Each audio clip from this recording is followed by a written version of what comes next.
ஸ்ரீரங்கம் தொகுதி இடைத்தேர்தலில் 4 முனை போட்டி நிலவுவதால் அங்கு வேட்பாளர்கள் அனல் பறக்கும் பிரச்சாரத்தில் ஈடுபட்டுள்ளனர். இதன் ஒரு பகுதியாக பாஜக வேட்பாளர் சுப்பிரமணியன் வாக்காளர்களின் காலில் விழுந்து வாக்கு சேகரிப்பில் ஈடுபட்டு வருகிறார்.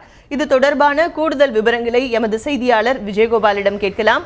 விஜயகோபால், எந்தெந்த கட்சியின் வேட்பாளர்கள் பிரச்சாரத்தில் ஈடுபட்டிருக்காங்க இன்னைக்கு, அதை பத்தி சொல்லுங்க. ஸ்ரீரங்கம் தொகுதி இடைத்தேர்தல் வரும் 13ஆம் தேதி நடக்கவிருக்கிறது. தேர்தல் பிரச்சாரம் 10ஆம் தேதியோடு நிறைவடைகிறது. இதையொட்டி திமுக, அதிமுக, மார்க்சிஸ்ட் கம்யூனிஸ்ட், பாஜக ஆகிய வேட்பாளர்கள் தீவிரமாக தற்போது தேர்தல் களமாற்றி வருகின்றனர்.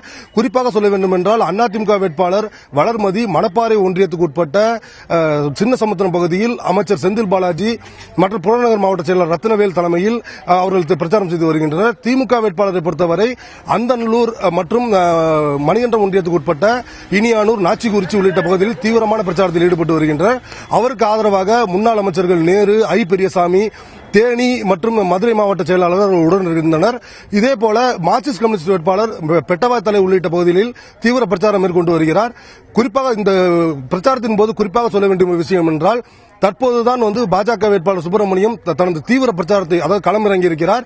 அவர் தற்போது திருச்சி, உறையூர், அந்த சீராத்தோப்பு மற்றும் மருதாட்டாக்குறிச்சி பகுதியில் தீவிரமான பிரச்சாரத்தில் தற்போது ஈடுபட்டு வரும் நிலையில் இவரது பிரச்சாரம் எப்படி இருக்கும் என்ற ஒரு பெரிய கேள்விக்குறி அனைத்து கட்சிகளிடமும் இருந்தது.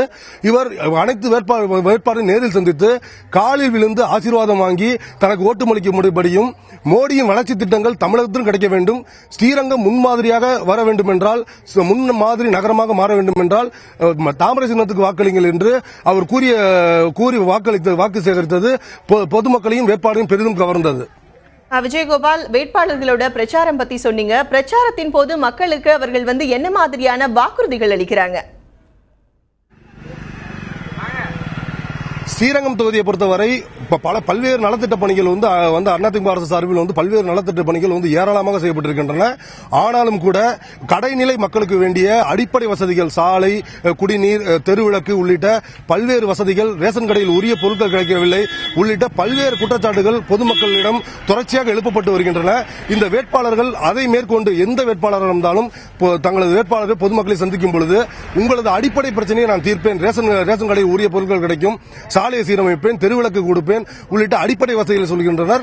இதைவிட முக்கியமான பிரதான கோரிக்கைகளான ஸ்ரீரங்கத்தில் அடிமனை பிரச்சனை மற்றும் அந்த அரை வட்ட சுற்றுச்சாலை அந்த போன்ற ஒரு மிகப்பெரிய பிரச்சனைகளும் வேட்பாளர்கள் கவனத்தில் கொள்ளப்படுகிறது. ஆனால் இந்த வாக்குறுதிகள் எந்த அளவுக்கு அவர்கள் நிறைவேற்றுவார்கள், அதற்கு வேட்பாளர்கள் அவர்களுக்கு எந்த அளவுக்கு மதிப்பளித்து வாக்களிப்பார்கள் என்பது வரும் 13ஆம் தேதி தெரிந்துவிடும்.